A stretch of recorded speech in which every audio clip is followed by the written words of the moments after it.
Part 2. Three figures individually draped with a black cloak approached the edge of the stream. In unison they gasped at the sight they beheld. There, barely seen in the crescent moon's soft glow, was their aqueous flytrap. The one on the very left ran through the water. No! No, no! He's been destroyed, mutilated, assassinated, murdered! He rested his front hooves on the creature's no longer moving head. What? Why does he feel so open, so soft? He lifted the jaw and immediately let go as he caught a horrific sight. What is it, Synonym? The middle figure asked. He's been harvested! Some savage beast has removed the beast's tongue and some of its meat.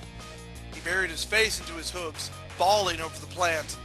But the cuts are so smooth, it has to have been a knife, a blade, even a deft claw. The figure on the right approached the carcass and followed its body down the stream until he reached the stem, torn asunder. There was a struggle. It was quick. I am sorry. The figure in the middle bowed his head.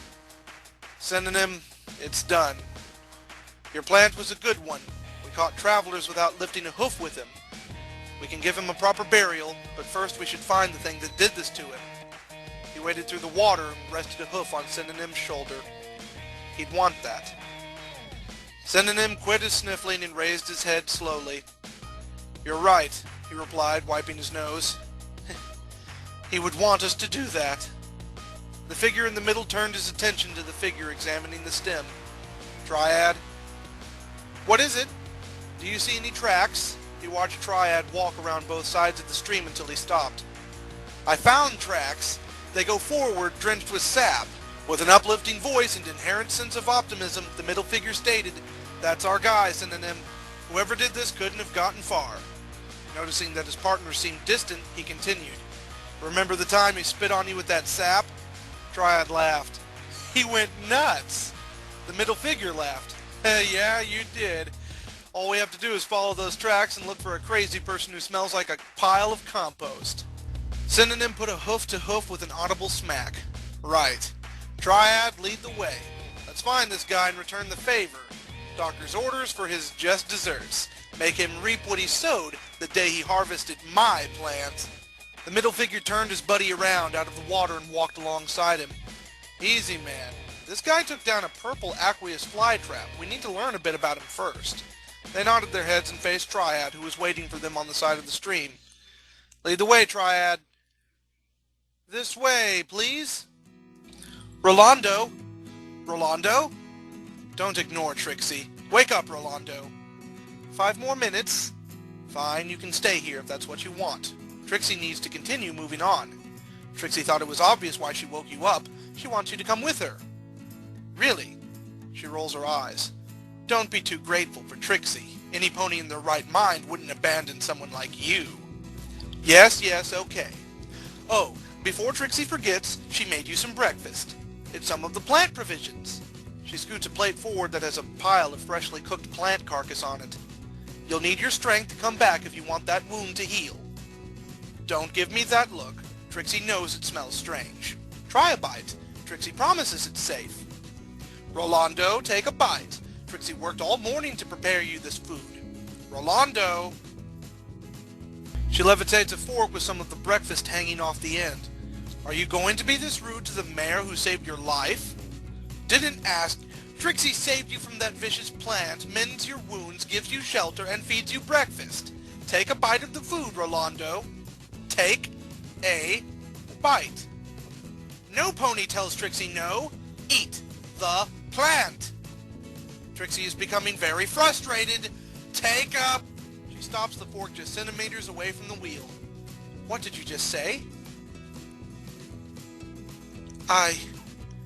Trixie, why didn't you say so before? Rolando, Trixie. She rests a hoof on the upper left of the rim, which accidentally causes it to roll over to the other side. Please, face Trixie. Trixie didn't think it'd be cannibalism, you being a wooden wheel. Trixie, well... Rolando, please talk to Trixie. A long, tense silence follows. I understand. I would be upset if some pony made me eat equestrian meats. I know I stopped saying Trixie. This is serious. Even if you do, fine. Trixie will keep saying Trixie. Trixie rests her hoof on the rim, getting it to flip back over once more. Will that make you happy? Good. Trixie is glad. She did not mean to do such a thing. Trixie supposes that when she told you she harvested that plant... But Trixie is glad you understand ponies eat plants.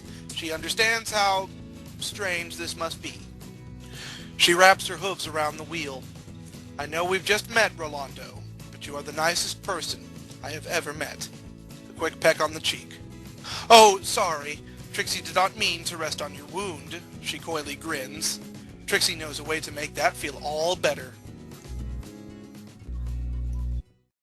They stopped here, Triad said, looking down at the dirt road.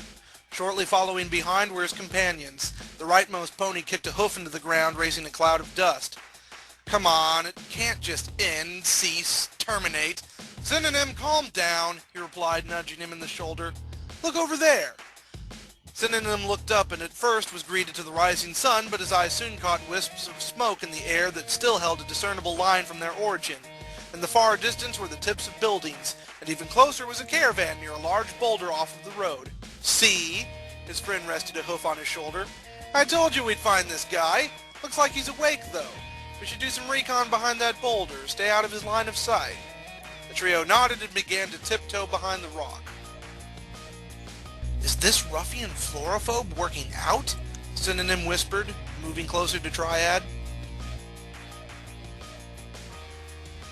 Florophobia isn't real, he replied, a hidden but implied frown marking his face. It's not like you always speak in three, he hissed. But I do. Hey, their leader whispered, shouted. Can it, you two? But, he continued, quieting his voice further.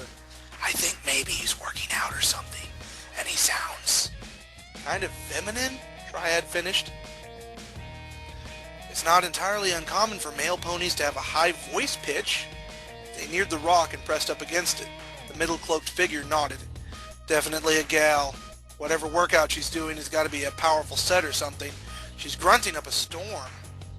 Triad looked around the side and then lurched back over behind cover, pulling his hood further down over his already unseen face. She's not training. What? The other two asked in unison. She's not training.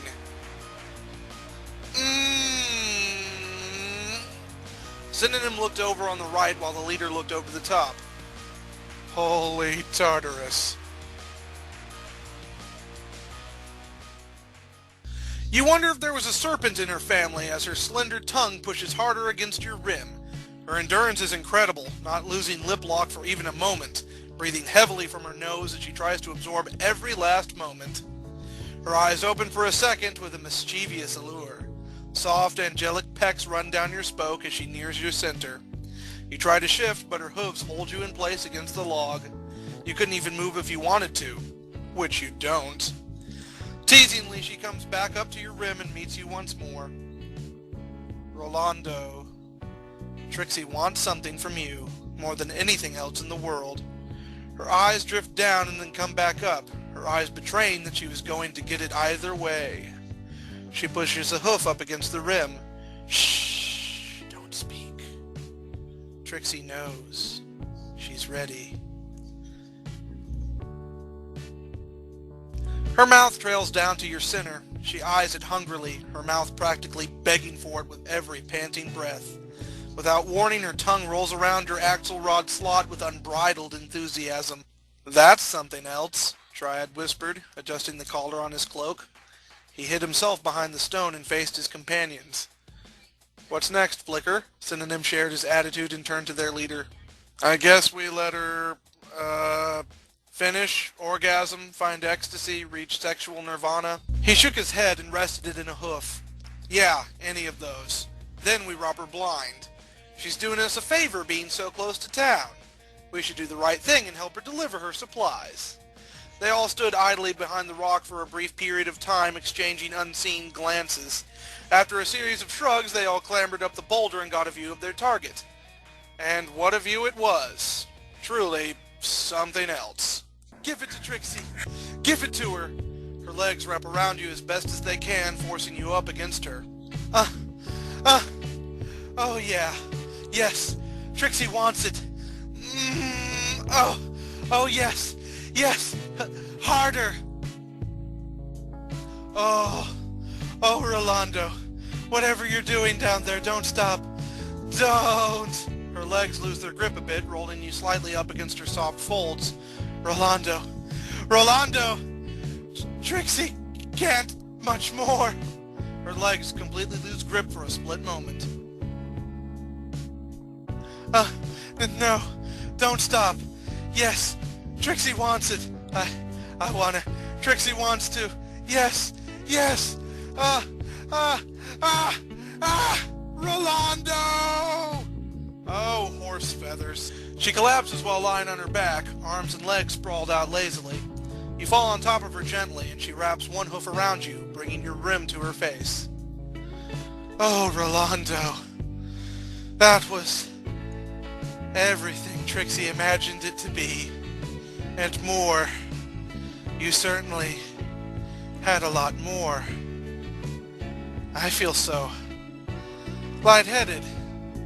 Please, join me in Trixie's bed. You don't object. Oh, Rolando, you have such a way with words.